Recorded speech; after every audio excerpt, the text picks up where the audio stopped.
KT Capital est une plateforme globale, je pense, on peut dire, avec une présence en Chine, États-Unis et puis évidemment en France. Est-ce que tu peux un peu commenter sur le fait que vous avez peut-être vu venir un petit peu à l'avance cette fameuse crise sanitaire, étant donné votre présence en Chine et est-ce que ça vous a aidé? Est-ce que vous avez pu mettre en place quelques éléments qui ont permis de mitiger un petit peu la crise? D'accord. Voilà, bonjour, merci. Merci pour cette invitation et puis c'est formidable d'organiser cet événement. Donc en fait on a une plateforme Chine, Europe, États-Unis, Asie du Sud-Est et en fait pendant la crise on a vraiment pu la mettre au service des dirigeants de nos entreprises. Donc on a vu la crise arriver en Chine, on a vu le lockdown se faire. Donc c'est assez difficile à imaginer avant que ça soit arrivé. Donc on a pu, aussi bien en Europe qu'aux États-Unis, prévenir de ce qui se passait, dire aux dirigeants qu'il fallait peut-être un peu fermer les écoutilles et donc vraiment les sensibiliser. Et en fait au fur et à mesure que la crise est arrivée, chaque géographie a réagi différemment avec des avantages, des inconvénients. Et donc on a utilisé notre plateforme pour en permanence être en contact avec nos dirigeants et leur dire ce qui se passait, ce que les autres dans les autres géographies faisaient de bien. Par exemple aux États-Unis, dans Silicon Valley, ils sont extrêmement forts pour bien gérer les hauts et les bas. Et notamment, pas simplement couper les coûts, mais garder des gens pour faire le produit, ne pas changer les produits pour que l'avenir on puisse rebondir à travers la crise. On a passé effectivement certaines recettes qu'ils avaient, par exemple en Europe ou en Chine. On a vu aussi les plans de relance commencer en Europe et BPI finalement être un peu porter ça de façon opérationnelle.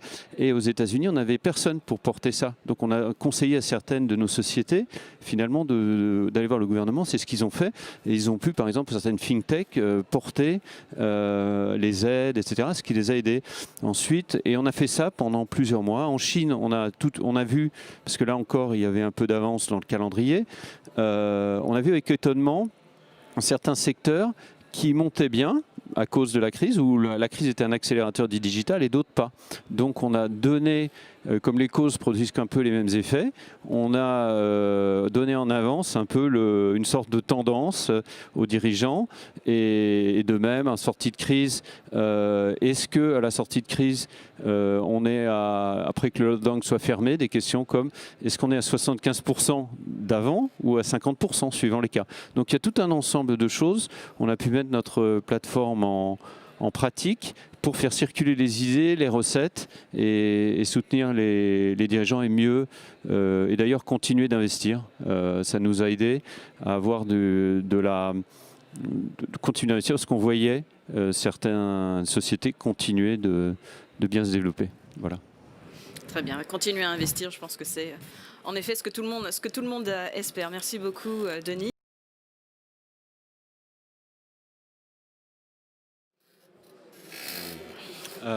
En fait, je dirais pendant et à la sortie du Covid, on s'est dit notamment deux choses. Qu'il fallait mieux être gros et que deuxièmement, même quand on a été investisseur dans la tech, il fallait faire des humanités.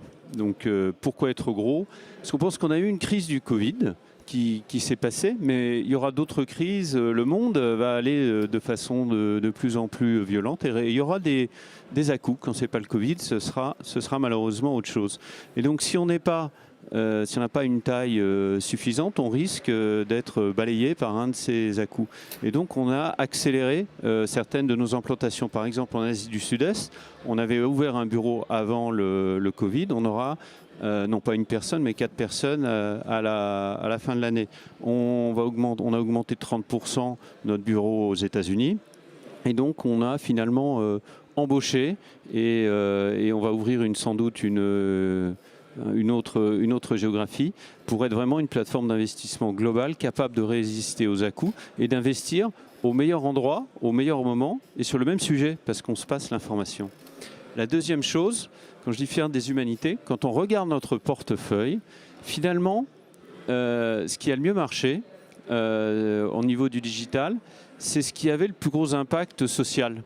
Et donc, c'est par exemple une banque en ligne mobile aux États-Unis qui ne se contentait pas de donner une carte bleue, mais qui vraiment poussait la démarche sincère de ne pas prendre de fees. C'est une société de commerce électronique qui a vraiment coupé les coûts en Chine pour les clients, leur permettant de se mettre et de rester et de continuer d'acheter.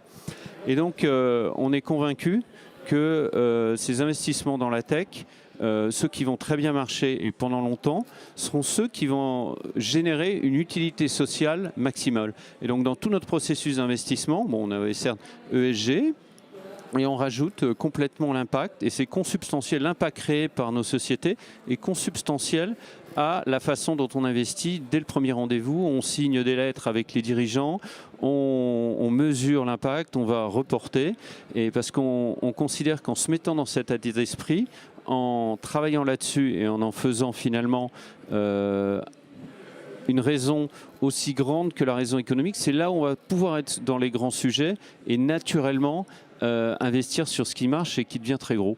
Donc là, on a vraiment, en tout cas en termes psychologiques et de processus, intégré cette notion d'impact consubstantiellement à tout ce qu'on fait.